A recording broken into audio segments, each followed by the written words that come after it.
Hello friends, welcome to Learn Well Teach. So here in this video, I'm going to show you the high-level network diagram.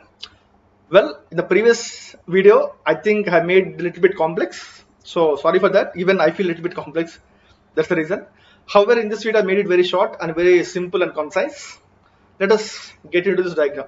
So let us see the outer diagrams. So here I didn't involve, unlike previous video, like regions, availability zones like that. So it's like a simple diagram, anybody can understand it.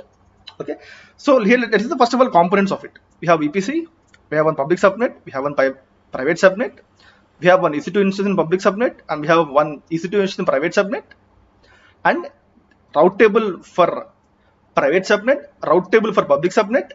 We have a route, we have main route table for this whole VPC, and finally we have internet gateway. Okay, now the actual point is what are these route tables are. So here are the route tables configuration, how the configuration is done by me.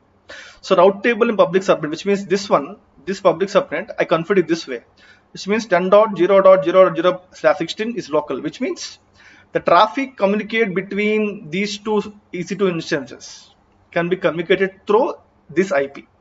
However, if this EC2 instance want to communicate to the internet, then I already connected to the internet gateway, which means it will directly go through this way.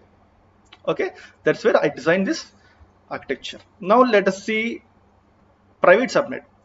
Here, even for this EC2 instance, to communicate locally, I have put 10.0.0.16. However, since it is a private subnet, private EC2 instance has to go through NAT gateway, because the internet access is restricted here. That's what the main purpose of private subnet and private EC2 instance.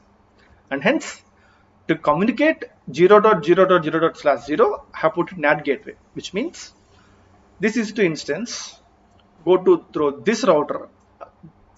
So it will go to NAT gateway, and through this NAT gateway will connect to the internet. So that is the process actually. Okay. So let us just summarize the observations what we have done so far in this high-level network diagram. Okay. So we have EC2 instance for private subnet and public subnet. So we have this one and this one. And within public subnet, we have NAT gateway, like discussed.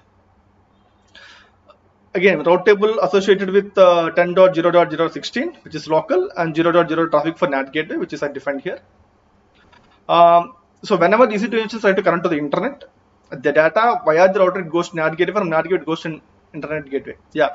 So the EC2 instance in the private subnet, if it want to connect to the internet, then it first goes to NAT gateway, then it goes to the internet. This is internet gateway. So this internet gateway it go to the outside world. That is the architecture. Okay, EC2 instance connect to public subnet. Here we see is going to internet subnet. So any instance in the public subnet directly go to the internet gateway. Again, I already mentioned earlier, there is no restriction here. It will directly go to internet gateway as per the route table mentioned here.